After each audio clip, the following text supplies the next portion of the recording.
afternoon. Good afternoon. And thank you very much for being willing to participate in our project, Hearts of Freedom. We very much appreciate your presence and your willingness to talk about your experience. You're welcome. So let me begin by asking you, what is your name, please? My name is Vang. Okay. And can you tell me where you were born? I was born in Sayaburi, Laos. Okay. And how long did you live in Laos before you left the country? I think you would have left at what age? I left about the age of 12. Okay. Yeah. So you were very young. Yes. Do you remember anything about your childhood in Laos? Oh yes. I remember riding horse, and my favorite is that my father had horse and buffalo and among other animals, but I was the fifth child of my parents, and so I usually not being useful too much on the parent because they had the elder to do the chore, and then so the younger or doing something else. So I'm between, and so my job was to care for my father's buffaloes and his horses, and especially we have a white horse that is the family horse that I really enjoy, and it's my best friends. So that's the memory that I carry most, is that the freedom of riding horse and running with the speed, and not other people grew up riding bicycle, but I enjoy riding horse, and I enjoy the speed of the horse carrying me, and sometimes I feel like I'm flying on the air, and with no fear, no worry, and it's truly feel like I was so free, so peace, so much fun. That's part of my early childhood. Okay. Mm-hmm. So your father was a farmer then? He had a farm? Yes, he was a rice farmer, and he also have also we call the wet land of just doing the in a wetland you could plant most of your rice in the rain season, and then the hot season you can use for planting a vegetable too. But my dad, I used that the wet farm to plant the rice to sell, and then he also had two other additional rice farm that he planted for just for the family. Okay. Did your mother work as well? Yes, my mother had many children. She worked less, but then they were also hire people to help them as well. So how many brothers and sisters do you have? I have two brothers and 6 sisters. Okay. Mm-hmm. So 9 children? Yes. Okay. And you were the 5th, so you were the middle child? Yes. Okay. Do you have any other memories of your childhood that you would like to share? Yes. It was before the war. I remember that my dad took me to the school, and because I was a little bit too short, so I couldn't touch my ear properly, they rejected me, and so I think it was just start grade. I'm more like I remember I went to school on a couple times, and then my sister and brother just taught me, and so I can read understand a bit, but I could not write. I remember before coming to Thailand, and school, in schooling, I remember learning more from my sibling than in the school. Okay. And after, in 1975, when the Vietnam War broke out, and I heard many radios, and parents and friends said democracy lost, the American lost, so now we're in big trouble. And so as soon as all those news start to just begin to come out, it's like people are moving. And in the village that I live, it's almost like a secret that everybody tell everybody. Your relative would tell you that we are going, but it's not like I'm just a friend that I know you and I will tell you. It's not like that. It's basically a top secret that you everybody listen and see if your brother are moving or not, and then and I think within just 2 days upon the news that I heard from my friends, and then everybody got disappeared. My family got left behind. We didn't move because my sister went to school into another province. My sister was not home. My second younger sister was not home. So my dad decided we had to wait until she got home, and then we wait, and then we didn't go with our cousin and relative. My uncle, one of my uncles, decided not to go, not to move to Thailand too, and he said, "What's the point of going and losing everything? It doesn't make sense." So, but I know my dad has told us to be prepared and going, and I heard him talking to my older sibling.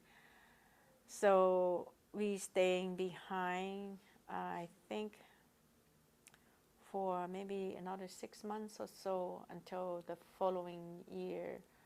And when the communist came to our villages, and they a bunch of them took the house right across from us. And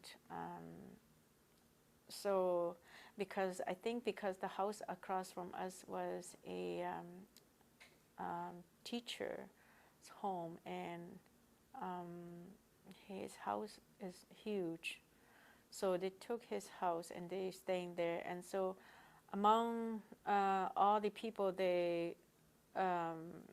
that live in our villages had left, only a few left. So we, as they move in the first few months were fine. They were nice to us. They say hi. They were, it seems to be normal. But then after 2 or 3 months, we saw footprint coming around our home. Many footprints go around our house, and also noises. So even though I was just a kid, my dad said it's not safe for us to stay this house. We have we'd have to move to other people's house, and so we moved from where we lived and moved down into, we call it downtown, and then we moved into another, like other people's house, empty house. And so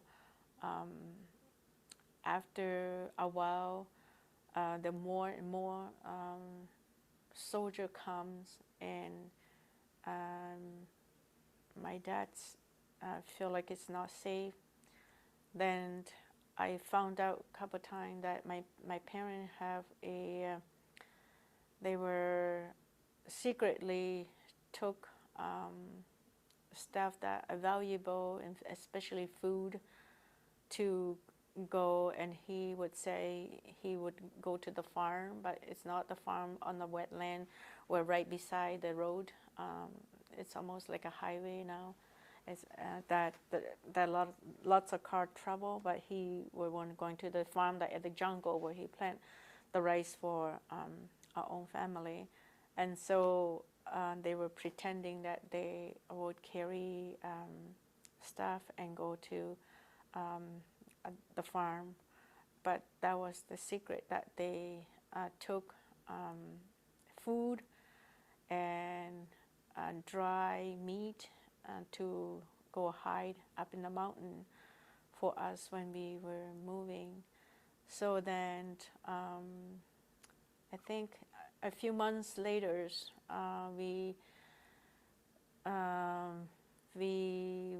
my dad said we were ready to go, but he told us to shut our mouth and not to share with anyone.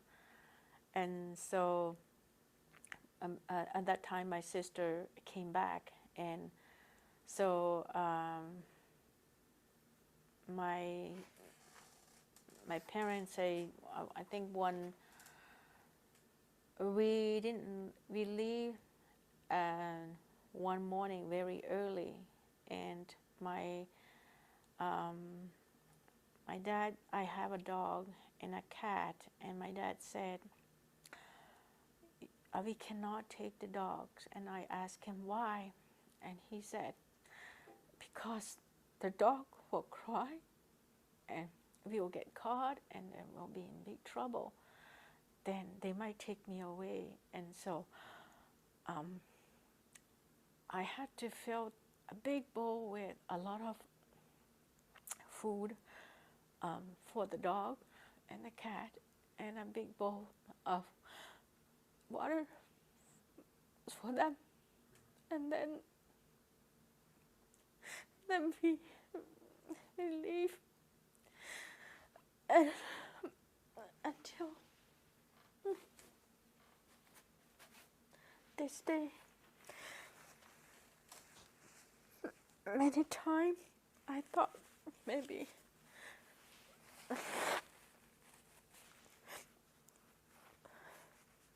the cat survived, but maybe my dog got eaten by the soldiers, or I don't know how he died. And so Yeah.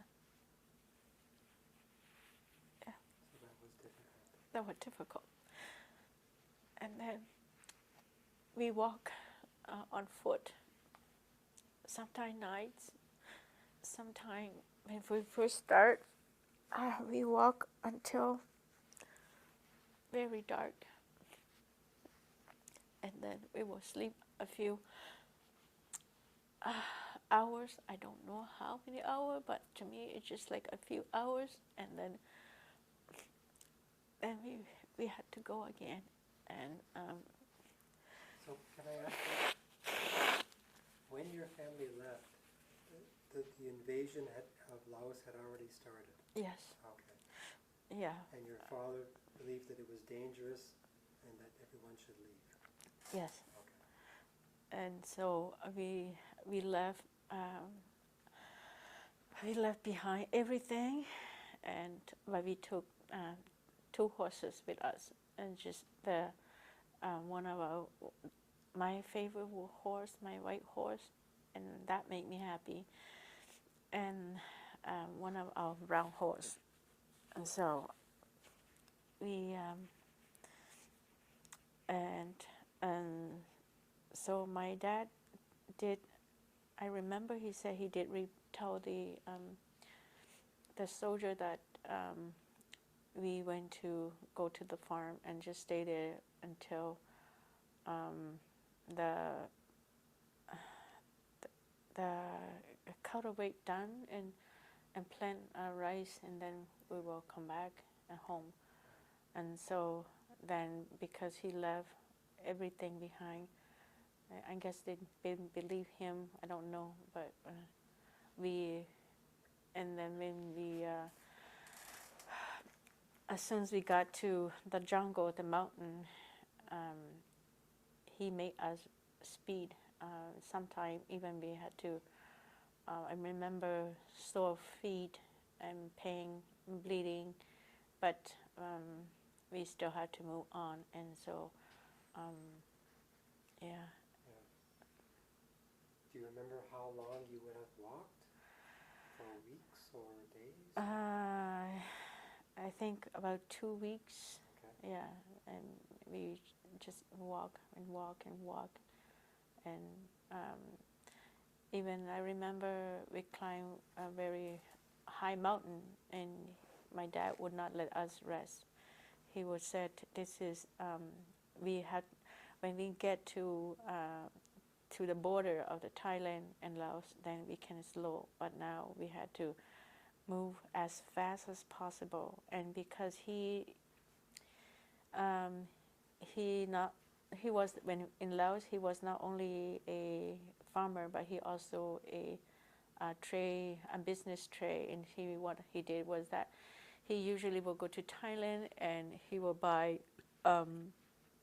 stuff from Thailand and bring to Laos to sell in Laos, and some other thing that in Laos they make and they don't have in Thailand, that he would take and sell over there. So he going back and forth. So he knows the route to Thailand very well. So that's how we were able to escape alive, and all of us in the family. And just before you left for your long walk, had you brought food with you? Yes, yes. I remember we eat a lot of dry jerky and dry rice, dry rice patty, and we do carry some rice too, but mostly it's almost like ready to made, that to keep us survive. Okay. So the walk, the 2-week walk, was difficult at times. Yes, it was very. I remember crying. My dad said, "If you cry, then we will leave you behind, because if we get caught, then all of us gonna die. So you better not cry." And so I remember at one point climbing the mountain was a lot of pain, but my dad would do his very best just to carry me a little bit, but because I have 4 others who's younger than me, that he had to carry one on the back and sometimes one in the front, and my mom had to carry 2, and so my brother and sister will carry food and other things for survival. So I know that when there was no one listen to my complaint, and although I cry, but I don't get picked up. I still had to walk, and yeah. So at the end of your walk, you were in Thailand? At the end, we passed. I think when we passed the border to to the mountain that on to the other side of Thai border, we still met the communists. I think a bunch of them is about maybe 6 of them or so that that met us, but was on the Thailand side. And I remember I carry one of the green soda water container, and I was told to trash right away into because and I think I remember I said why, and my sister just hit my hand now, or else you get killed. And so she pulled right on me, just took right on me, trash in there. Well, my dad was facing and talking to the soldier ahead, because I was the younger and walking very slow. I was behind, and so I was upset because that's what I get the drink from, and I didn't understand. But after they passed away, my dad told me that that was very foolish. We almost get, if you carry that, then they will say I'm a soldier. That's why we have that. You have that, and so you won't get killed, but I will. And so I understand, and but that's one of the things that it was painful that I remember too.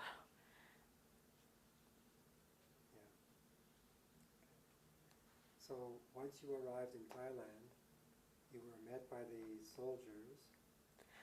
Then after that was at the jungle, at the mountain. Okay. But then after we got to down to the city, then we were safe, and we can walk slowly. And then my dad also know how to speak some Thai, because he been back and forth. So he was talking to them, and so we were okay. And then we get to then he will ask them, and they will guide us and tell us to go to Pua, and we got there. Basically because my dad traveled to that area a lot, so he know where it is, and he figured out. So we get there. As soon as we got to Thai border, it settled down in peace, and so we got to the refugee camp safely. And did you walk to the refugee camp? Yeah, we walked all the way to the refugee camp. Do you know, did that take a number of days to do as well? Yeah, so I think we probably took 1 week from Laos to the border, and then from there 1 week, or maybe a little bit less, to the refugee camp. Okay. Yeah. And what was the name of the refugee camp? At that time, it called Pua refugee camp. I don't remember exactly. Okay. I just know that the one that we moved to later was called Nam Yao. Okay. Yeah. But at the first refugee camp, can you tell me what that experience was like to be there? The first refugee camp, it was they just gathered all the refugee together, and they were United Nations just come and gave us food, maybe around twice or 3 times a week, and we are free. We are free to go here and there, and every wherever that we may go, but it was not very safe especially for the lady, and because I have two older friends who I think a few years older than me, and they went and with a bunch. They went to work on the land on the farm, and then they came. The group that they went with came home early, and they walk slow, so they came a little bit later, and then the two friends that I knew got there are people that they got raped, and that was very scary and sad, and so that informed all of us, the community, especially our community, not to go anywhere, but staying within the camp and the community. So you were free to come and go to the camp.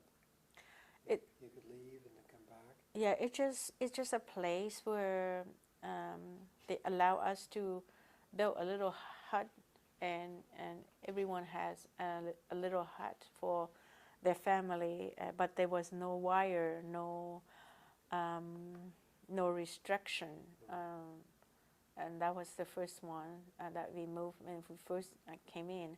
So we brought in 2 horses with us during that time, and my dad sold the brown horse, but we kept the especially I was begging my dad not to sell our friends, and so he allowed us to keep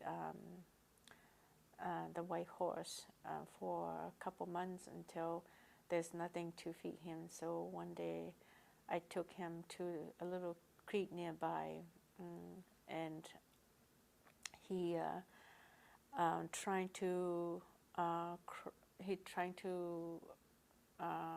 cross that creek to get some vine grass, and he got strangled. So I couldn't take him out, so I went and called my dad, and then my dad had to put my horse down, and then all his friends and their friends, they came, and they took every part of my horse, and I heard my dad say even the skin, because it was in the refugee camp and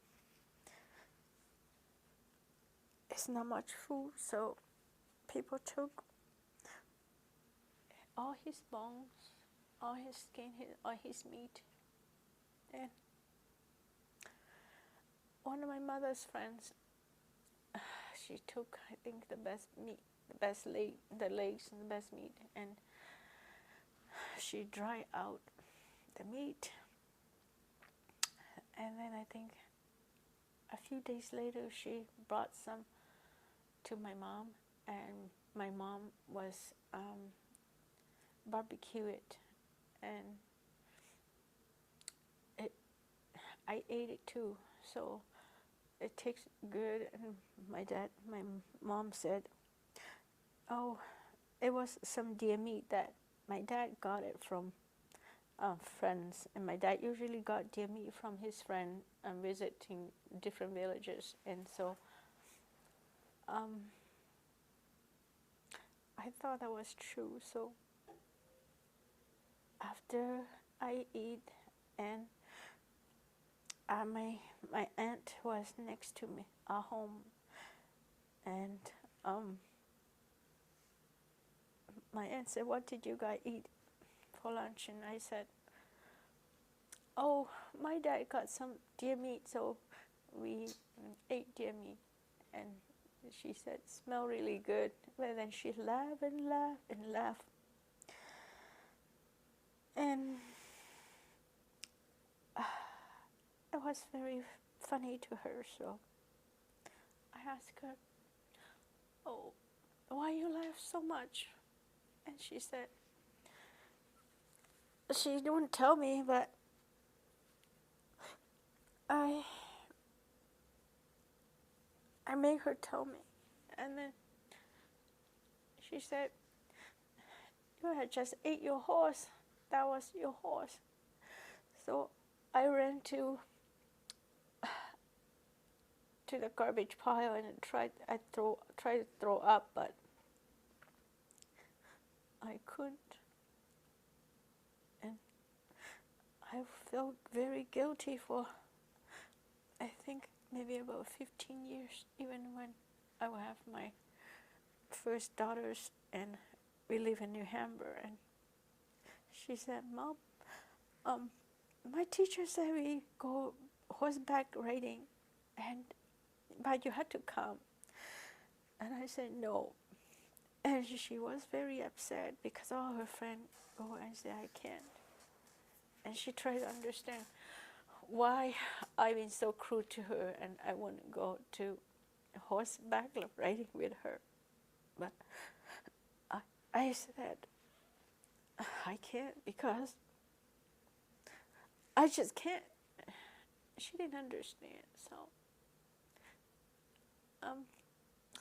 that was very hard. And I told her later on, but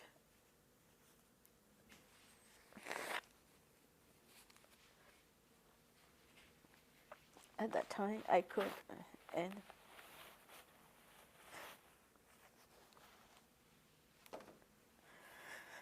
then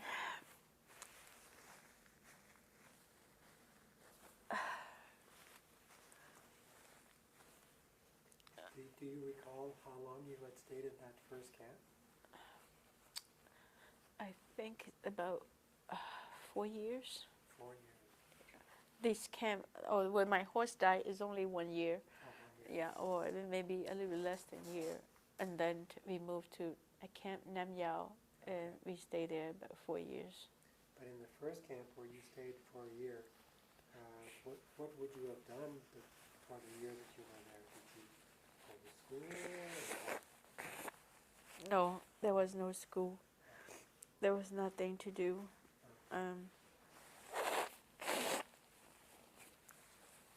Sit down, and there was nothing at all. So. What were the conditions like?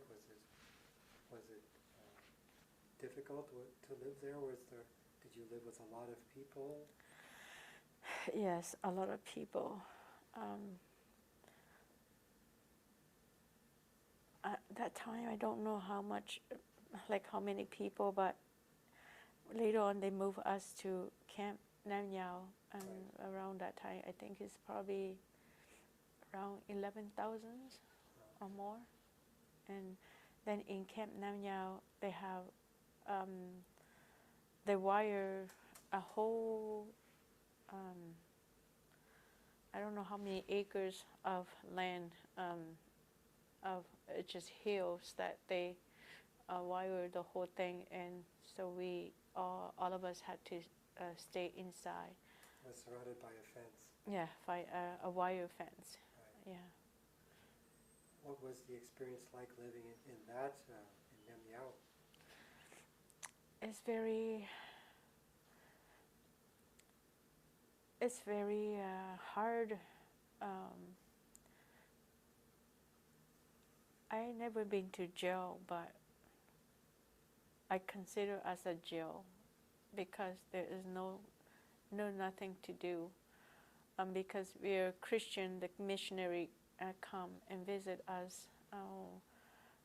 I think once a month, and then they will come and talk to us, and I were able to go and learn Bible and songs, and that helped me cope a lot.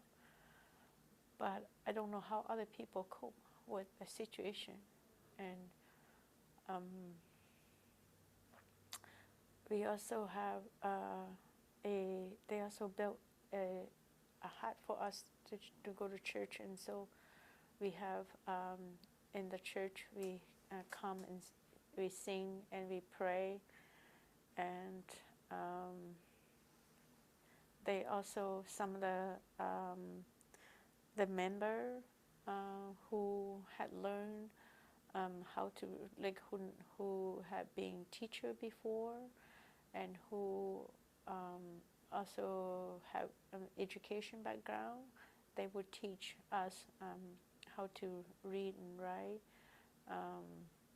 but it's because of a church community that will provide that. Okay. So other than the Bible teaching and attending the services, there was a chapel, I suppose? Yes, it's just a hut that they built, and so that we could go and they provide Bible reading, Bible teaching, learn how to sing hymn. Yeah. Other than that, was there anything else to do in the camp? No. Okay. Yeah. Now, do you know where the food came from to feed the people in the Nam Yao? The food came from United Nations. Okay. Yeah, and so I think that before we come to Canada, the Thai start to have school for children to go to, and so I think I did went to for before we come the first year when they start to have the program for children. I did go to school there too. Okay. Yes. And this was in Nam Yao? Yeah. Okay. Yeah, but before that, they were nothing. There was nothing? Yeah. So everyone was in Nam Yao, all your brothers and sisters and your parents? Yes. Okay. Yes. So while you were in Nam Yao, would you have met with immigration officials, with Canadian immigration? Yes.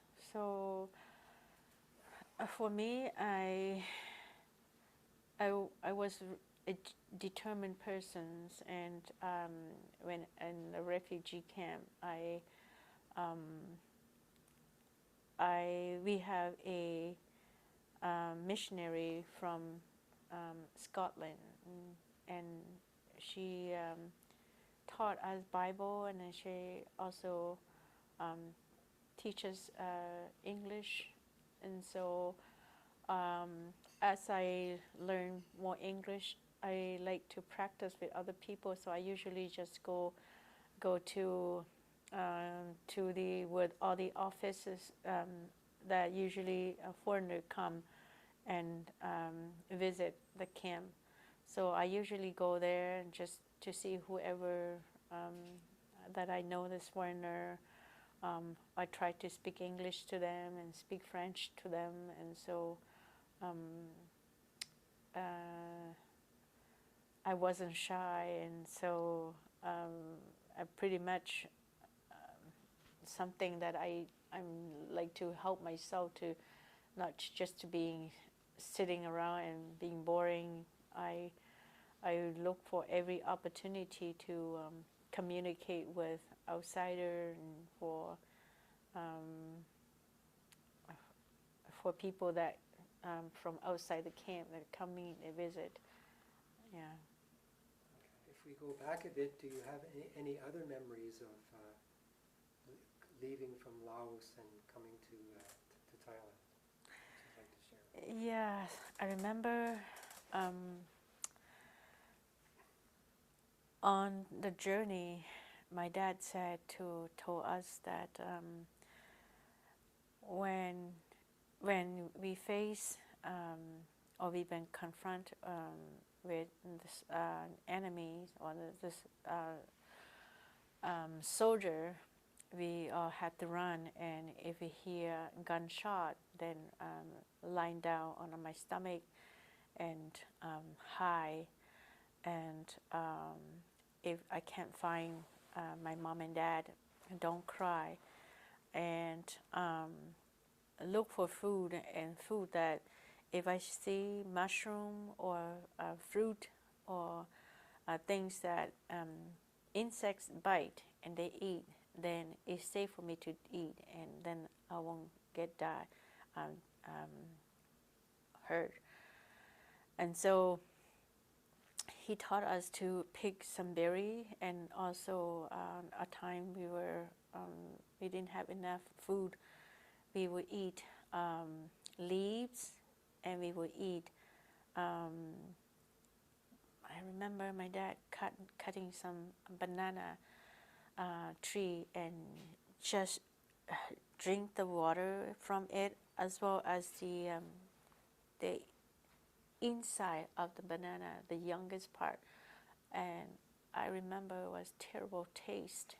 It tastes awful, but he said I had to eat because that will give me water and also give me energy to go. And so, and also I remember he found some wild banana, and they're tiny, and they had seed in there, but we had to eat. And I remember being told that don't cry, you have to eat and swallow. You don't eat, then you'll die and you get left behind. And so those memories are hard. So I remember some of those things that it tastes terrible that I had to swallow, and told that do not vomit. You just had to eat, or you'll die and get left behind. And then a couple times on the road, we step into. I see people's skeleton. They die, and they were just left behind, and you could smell the foul, and the skeleton was quite scary. But my dad said, walk very quiet and slow, and don't step on them, because they are people like us, but they die because they have no choice. And so then find your step carefully, and that's one of the memory that was pretty bad. And then on the way, there was another person. I think there were two of them in two different locations. That people, one of them, it was a person who couldn't speak, who had trouble with talking, and she was very hungry, but she does not know how to talk. And so when we saw her, but sitting by the little road that we traveled by, she was very sad and skinny, and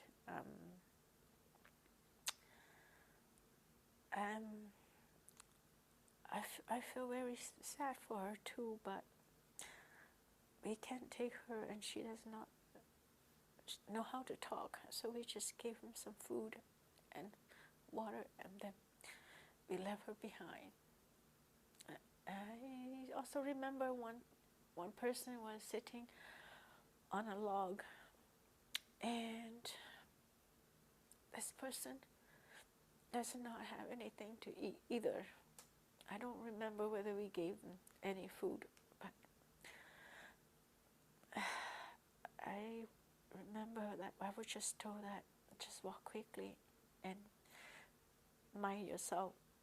But that was pretty sad. And sometimes I thought about it and feel guilty too. But that was a road that it was pretty sad, that you see people dying and you couldn't help them.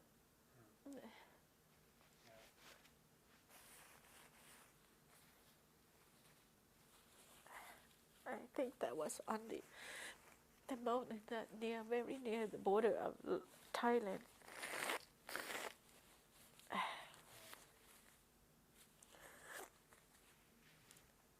And then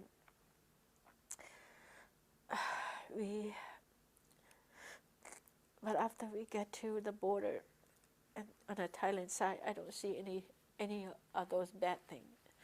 The road was clear and we were okay. Okay.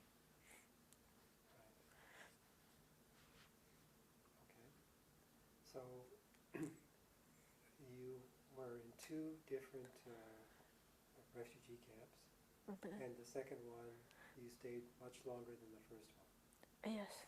Do you remember how many years you remained in the second one? I think the second one we stayed about 4 years. Okay. Yeah. And so sometime we're just waiting for UN to bring us food, and sometimes we don't have food for a week. I was very hungry, and when we came to Canada, I thought to myself, I'll never go hungry again. I was so happy and said,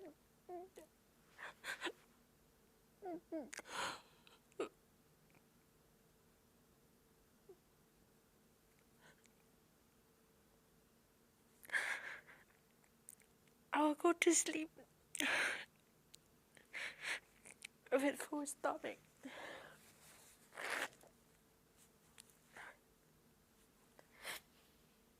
I thank God that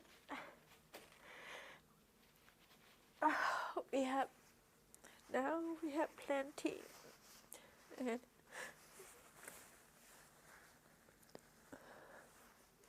our children can eat all kind of food. But I remember in the refugee camp, we received meat only once a week, and oh, it tastes so good. I thought, why would Mom and Dad bring us to such a place where we're so poor? I only have two dress, one pair of shoes, and 2 shirts, and switch them every other days. And it was really difficulty. But thank God that we have our life, we have our family, my brother and sister. Every day I hear this friend die, that friend's brother die, sister die. But I just praise God that my family all survived. My mom and dad had 9 kids, but we all alive. And the time we got very sick too, but we didn't die, and none of us died.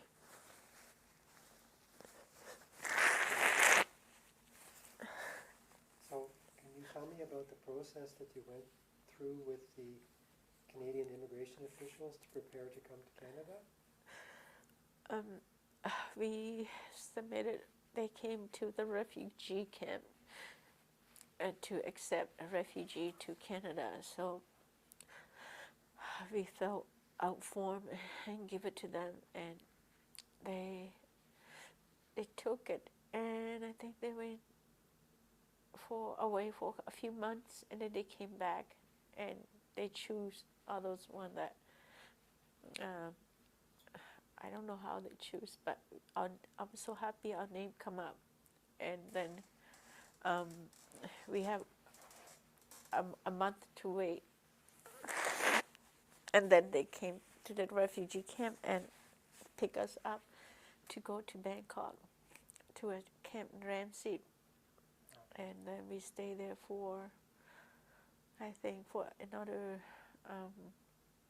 5 months. Okay. Yeah. How did you go from the camp to Bangkok? By bus? By bus. Okay.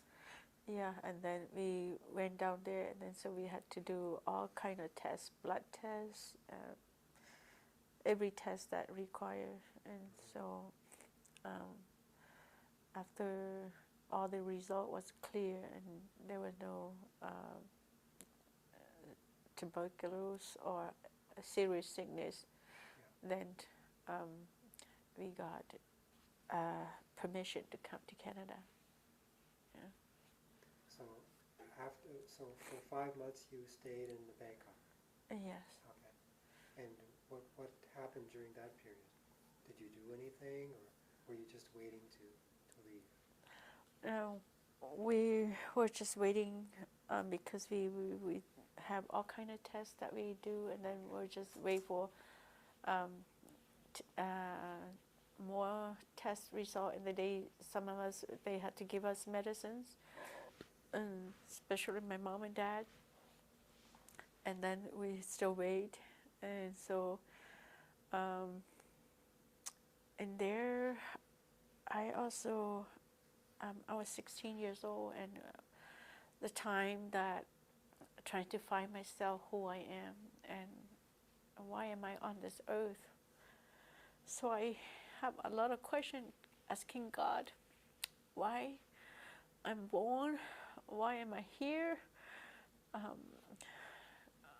I was pretty mad at God, and then I remember one occasion I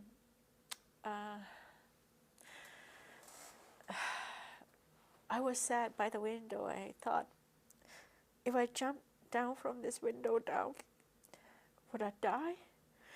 Or would I suffer? What if I don't die and my legs are broken and my arm broken? Then I will suffer more. I was at very low points. And then I thought to myself, well, I better not think about this. And the Bible says if I kill myself, then I won't get to heaven. So then I went for a walk, and it's just like God answered my prayer.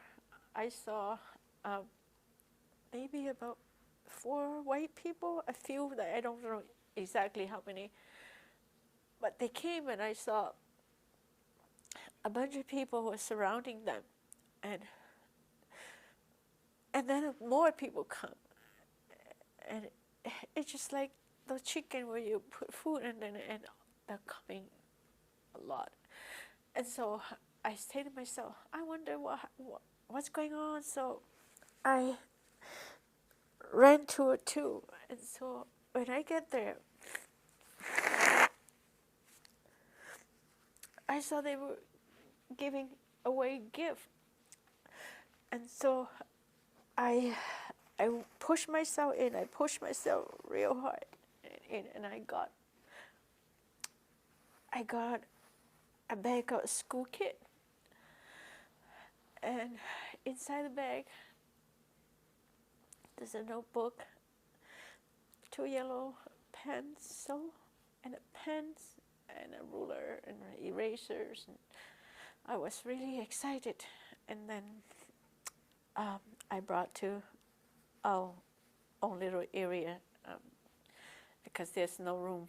It's just that a room like this is for 3 family. One family all sleeping straight. One family sleep straight. So I'll just get into our little mosquito net, and I was really exciting. And on the bag outside has a little heart, and as soon as I got the bag, I remember John 3:16, where the missionary from Scotland taught me to memorize Bible verses. So I remember that for God so loved the world, He gave His only Son, and whoever believes shall have eternal life. And all the Bible memory returned to me. And then I got that bag, and the next day I sat on the window where I thought about killing myself again for the next few days, a few weeks, I start to write songs and start to write things about myself. And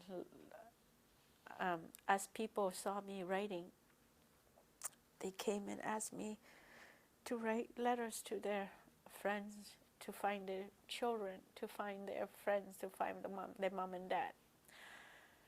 And so, for the next 3-4 months, people come and asking me to write them, and I don't even know that there were people who were in China that they had to write letters to. Some write back to Laos, some write back to camp, and some write to mostly in U.S. and France and in Guyana, and sometimes I write a lot that my finger was sore, and then I start to. So I got a mission to do, and I no longer I feel useful, and I feel live again. And as my book go lower and lower, I become bitter and grief too. So I put the ruler into one line, you know how a bar like this, and I put the ruler in between to create another line, because sometimes people have asked me to write 3-4 pages, just as so sad how this person died and how I had lost and so on. So, and sometimes they want me to write a very long story, and so that's how I put the ruler on to create more lines so that I can save more page. But basically, then the book ended up using writing letters to people, and I don't know the first few pages that I wrote song and by myself. I don't know what happened to it, but I used the bag. That bag was precious to me, and I used that bag, and I carried the bag to Canada. And after 21 or 22 years, I totally forgot about that part. And the church asked me to be youth director, so I took, and then one day, I took the youth to this building downstairs to pack a school kit, and then as they packed, the light bulb just came up, and I thought, my God, I received one of these when I was a teenager, and I remember how happy I was.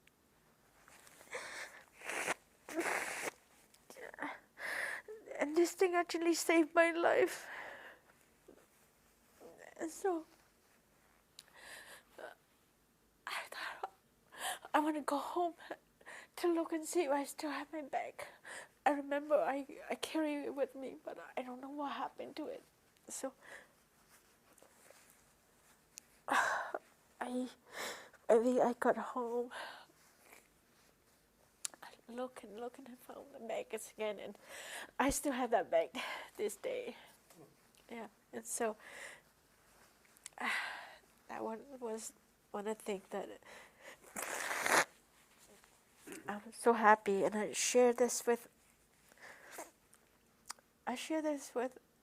the youth people, and I think one of them, when I tell the story to other people, and so people heard about my story, and so the museum, the original Waterloo Museum, heard about it, and so they came interview me, and they took my family and their bags to display in the museum. Let me ask you about, so when you left Bangkok to come to Canada, you would have flown in a plane with many refugees? Yes. And you flew to Montreal? Yes. Okay. So once you arrived in Montreal, what happened then? We arrived in Montreal, and I think they want to do more paper process and also more tests upon of each individual family, and I find that it was interesting because I thought I had learned I have a good French language, so I went and speak to. I saw two other men who are doing the laundry. I tried to speak French with them. They kind of don't understand me. It's sort of like they understand me half, but they don't understand me half. And so we were talking, and then at the same time they tried to speak French to me, and then I thought, what? Missing this is missing link, because how could I know they speak some, but then some of the word they say doesn't make sense to me, and so I thought I kept going to see why is it so different, and I listen. I heard they were talking. They were saying to me, "Manger le lunch." And I thought, what? Eating what? And so I don't understand. And it was puzzling me. I tried to ask people that how come I thought there was French and both speak French and English here, but why it's so different? And it's because my French is not that great, and so the French in here is different too. So I couldn't figure out that. And then we stayed there for, I think, for only a month, and then they sent us to Kitchener. Okay, so you went directly from Montreal to Kitchener. In the bus. Okay. Yeah. And what is your memory of arriving in Kitchener? Well, there's not only us, there's a bunch of other families in Cambodian, Vietnamese, and Hmongs, and a bunch of us. So there's a big church in downtown. I think it's a Lutheran church, or a big church in downtown. And they receive all of us. They make a lunch for us, and then from there, our sponsor come and pick each individual family to their home, and so our sponsor came and picked us up, and then we go into a home, and then that was October. On the way on the bus, I saw other tree, and I thought, what happened? How come all the leaf is yellow, and how come all these trees naked, and what country is this that it's so different? And then in a few months I saw the snow falling. My sister and I was so beautiful falling down, and we would just go and run outside, not putting in our shoes or jacket, and we're just running outside, and we're just trying to taste what the snow tastes like, and how does it feel, and then it melt on our hands and our arm, and by the time we felt cold, we came home, our feet were all red, and we were frozen, and then we got a big lesson about burning, and that we could die from that. And so that's my first lesson of Canadian, being in Canada, experience of loving snow and that. And so after once you were settled in Kitchener, what happened to you? Did you go to school? yes, then I go to school. Within a month, my very first job was to be a translator, to translate to those Hmong people, that newcomers, and especially for younger people. and kids that are going to school and that and it was the health unit that hired me to translate for, especially um, for a health issue, and I was really hard for me at that time because you're translating from Hmong to English. English. Yeah, Okay. but I think it's not the language that I have difficulty with. What I have difficulty to deal with, I had to translate about the condom, how that a sexual intercourse, all that to the all the teenager. So it's pretty because in Asia we do not expose those or doesn't talk much about it, and not especially a young person would have so much knowledge on that.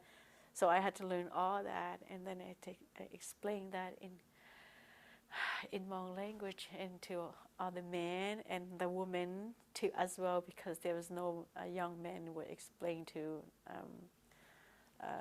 the men. So that was pretty. I thought, well, that was pretty cool and pretty hard and embarrassing to me. And Yeah.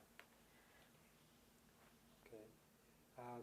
When you were settled in Kitchener, did your parents find employment? they went to school for a year, and then my dad went to work for a Blessed Sacrament thrift shop on Weber Street and Weber Street and Victoria corner that, and then after that he went to work for poultry process, making chicken in Waterloo. Okay. Yeah. And your mother? My mother, she worked as a house cleaning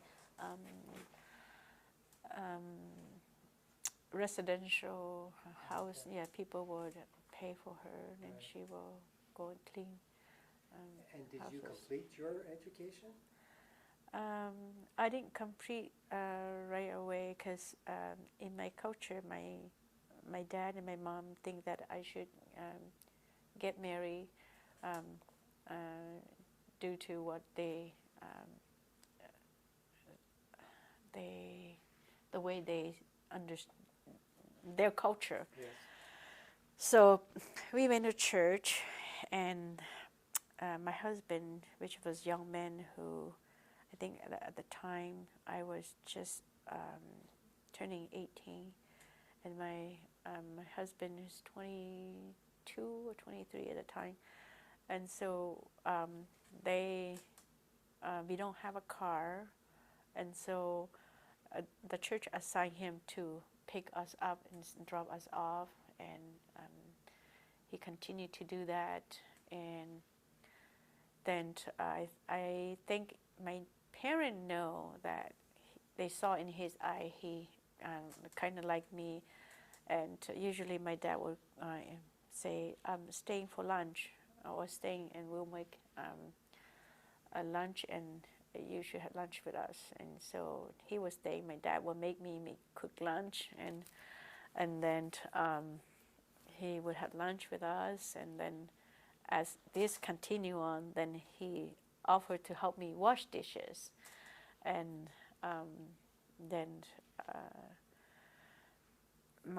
then he, in the Hmong culture, it's appropriate that he asked my parents, and before he would date me, they had to approve, and so they gave their approval to him. So he would invite me to go see a movie with him, and then we start to date, and then before I knew, he would took the elders of the church, and then they came to our home and asked my parents' permission to marry me.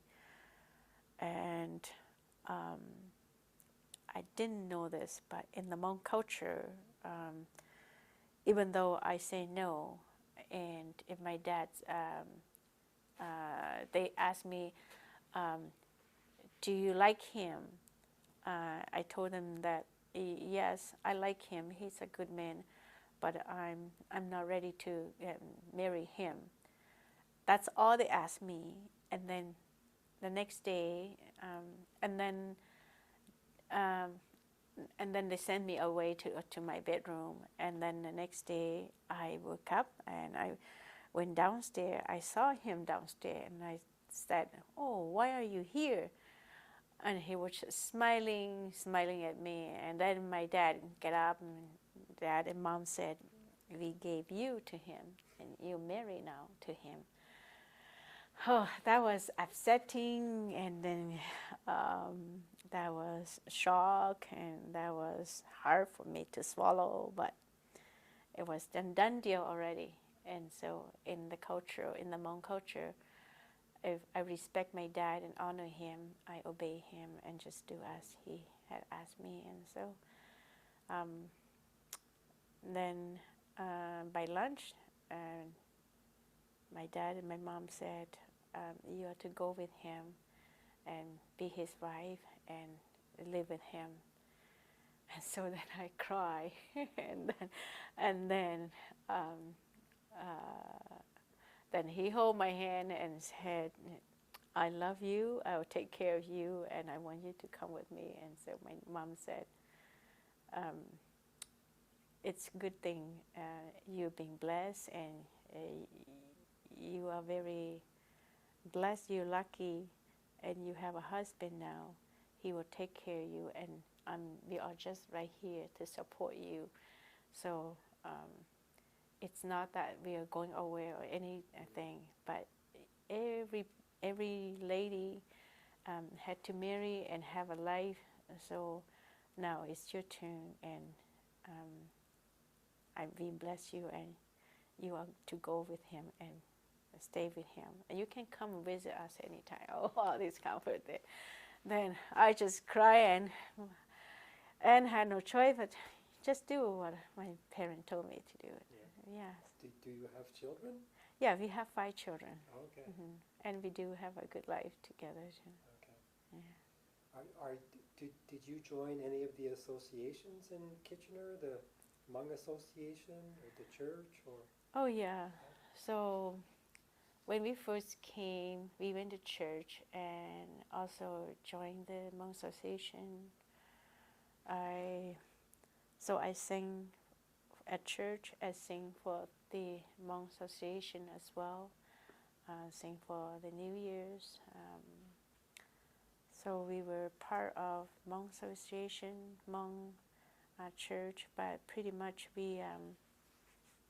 for myself, I pretty much spend a lot of time at church and doing all the activities, but I do not involve with any other things at the Hmong Canada Association, except that New Year we just go and have dinner there with everyone.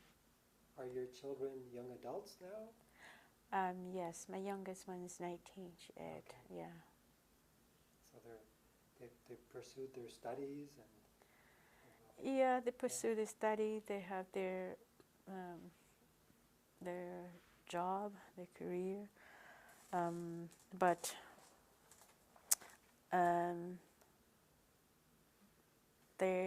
we live our oldest son, and we purchased a house together, and so we live with our sons and our 4 grandchildren, 2 boys and 2 girls, and then our 3 daughters still live with us. The other 2 have gone to school, live on their own, try them out themselves, but they decide to come back home and live with us because home, mom and dad provide everything. That's the culture, the Hmong culture, and they are free to use the money in whatever they choose to. And so as parents, we always, we never kick our children out or reject them, but we had let them have the freedom. They can move out or staying, and especially on the Hmong culture, the girls are always staying with the parents until they get married and move out. But the boy, they marry and they can move out. And as for the Hmong culture, the oldest son will take care, will live with the parents until the parents say, no, we don't want to live with you, we want to live with ourselves, or we choose to go and live. That's younger son. Usually the middle are not, but usually it was the parents' choice to choose to live which one that they want to live. Yes. And even when the parents are senior, it's it will always stay with the son, their sons or daughters, and never on their own or on the senior homes. But I don't know how long this culture will be kept.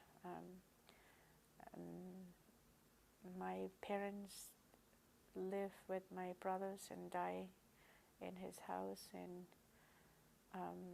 many Hmong people still practice this, but there hasn't one.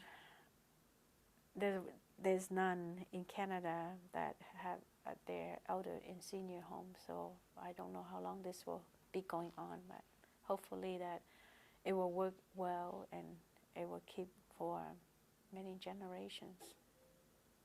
Is there an effort in the Hmong community in Kitchener to keep the culture alive, to keep the Hmong culture, etc., alive among the younger generation? I think I can say yes. Okay. Yes, and not everyone practice, but the majority are practice. So they maintain their knowledge of the Hmong language Yes. and the Hmong culture. Mm-hmm. Okay. Most like the language is disappear slowly, or I would say my children do know when I speak Hmong, but sometimes they will speak English back to me, and mainly because they do not know how to put in proper sentence, and so they prefer just to speak English. My grandchildren, they would speak English to their children, but I would try to speak Hmong with them. They will only know a few Hmong words, but they will speak English to me. But so most likely, the third generation would not speak Hmong. Right. Do you have any other memories? We're at the end now. Do you have any other memories that you would like to share with us before we're done?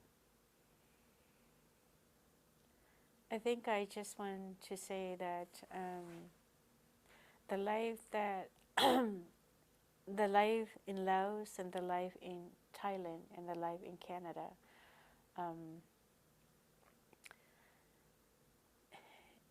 if for me to choose right now, if you offer me to choose, would you like to live in Laos or would you like to live in Thailand or in Canada, I would probably say Canada, because I find that the life in Canada here now, it's my life. I'm happy. I have peace. I have everything that I needed or wanted. And I would think back in Laos when I was young, those memories were a blessed memory and joyful memory. But recently I just I went to visit, and it was a culture shock for me. And You recently went back to your village? yes. To the village where you came from? Yes. Okay. And my husband said, would you like to come and, if you have the choice, would you like to come and retire here? And I told him that no, even though the weather is very nice and warm all the time, I think my heart is in Canada, and to come here to vacation and to stay, I think that max I can handle 3 months, but other than that, I would rather live in Canada. And I had learned to appreciate the snow, and I had learned to appreciate the 4 seasons, and therefore Canada is where my heart is, and I'm being blessed. I consider the difficult life that I went through, I would look at as the God, the creators who blessed me to experience different cultural, different languages, different crises and situation. And my last destination in Canada here, it's a good life for me, and I just want to say thank you to God, and thank you to my mom and dad who sacrificed their whole life and bring us here. Because I look at myself and I said, if that was me, I probably wouldn't be able to take that chance to give away my land, give away all my things, my household, my animals, and just let them behind.